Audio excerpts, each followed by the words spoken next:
I can't believe how popular buffalo chicken wings are. I love them, but they're a little messy. I've got a different twist on them. Buffalo chicken tenders. Let's get cooking with style.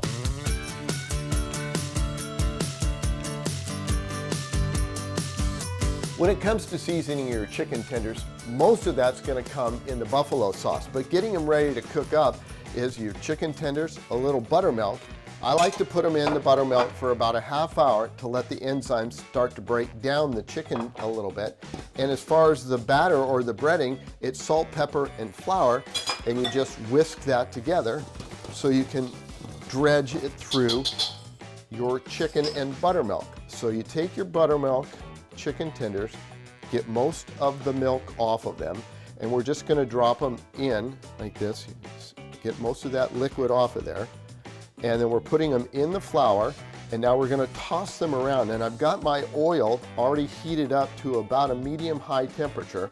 Make sure you clean your fingers because this is going to get a little messy. Now we're just going to toss it a little bit here, like that. And you can see how easy that is. A nice little coating, and in they go. And we'll do this on all of these, cook them for about 3 to 4 minutes aside, till they're golden brown, and then we'll put them in the buffalo sauce. John just made me laugh. He called me Colonel because we're frying chicken here, but we're making buffalo wings. And you know, you could kind of adapt this to be like a fried chicken dish, but we're making buffalo wings, and so we've got these nice and golden brown, and we've got about another 3 to 4 minutes on this side. It's been about 3 to 4 minutes. If your chicken tenders are a little bit bigger, you gotta cook them a little bit longer. I'm gonna put them on a paper towel here to get what little bit of fat that's left on there from the cooking pan off there. And then also, while I've been doing this, I've been heating up a little bit of butter because this is going to be part of our sauce. And making that buffalo sauce is easy as this. You just take this melted butter and we're just going to put it in this big tossing bowl. We'll take some of, now this is a recipe that I got when I worked at BJ's Pizzeria. Some Frank's Red Hot, we'll put that right in there. We're just gonna mix that around together. And I'm not kidding you, this is how easy it is. It's not heart healthy, but it is definitely darn good. Some scallions, we're gonna put those right in the sauce because we're gonna toss all these tenders with that. And we get those in there. We're almost there. Hang in there.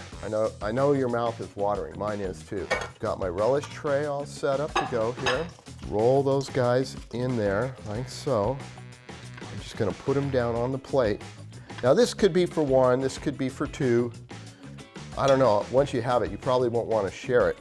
There are your buffalo chicken tenders with my Frank's buffalo sauce. I like these better because if you want to eat it with a fork and knife, you can.